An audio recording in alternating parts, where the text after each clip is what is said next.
जमीउल महम्मिदि लिल्लाहि रब्बिल आलमीन व जमीउस सलावाति लिर्रसूलि रहमतिल लिल आलमीन अम्मा बाद फ़अऊज़ु बिल्लाहि मिनश शैतानिर रजीम बिस्मिल्लाहिर रहमानिर रहीम। नाज़रीन, आज का हमारा दर्स शरीयत अहकाम निकाह के बारे में एक जदीद मसले के बारे में सराहत करना है। मसला ये है कि लड़के ने लड़की को कहा कि तू मेरी हो जा, उसने जवाब में कहा कि मैं तेरी हो गई। निकाह हुआ या नहीं हुआ, हुक्म शरअ क्या है?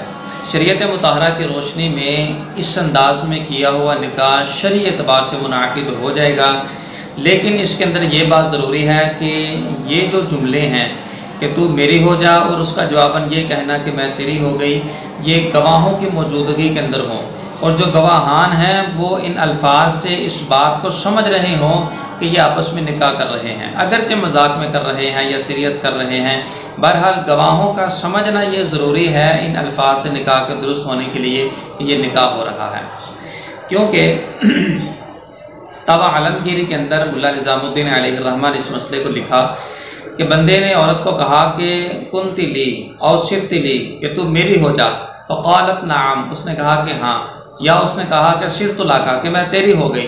और मैं काना निकाह, ये निकाह शरई होगा, यानी शरई एतबार से ये निकाह दुरुस्त होगा। किताब निकाह के अंदर इस मसले को बयान किया गया।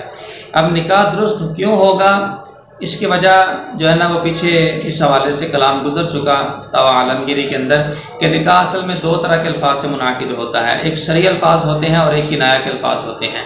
शरई अल्फाज वो होते हैं कि जो सराहत के साथ निकाह के ऊपर दलालत करते हैं, जैसे निकाह है, तज़वीज है। और किनाया वो अल्फाज होते हैं कि जो किसी चीज़ के मिल्कियत में आने के ऊपर दलालत करते हैं, जैसे हिबा है, तमलीक है, अतिया है, बैउ शिरा है।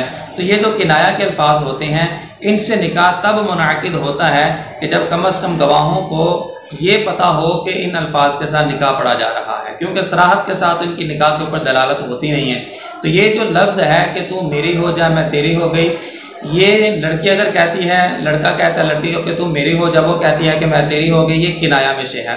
लिहाजा गवाहों को इस चीज़ का पता होना ये ज़रूरी है निकाह के दुरुस्त होने के लिए कि इन अल्फाज के साथ ये आपस में निकाह कर रहे हैं।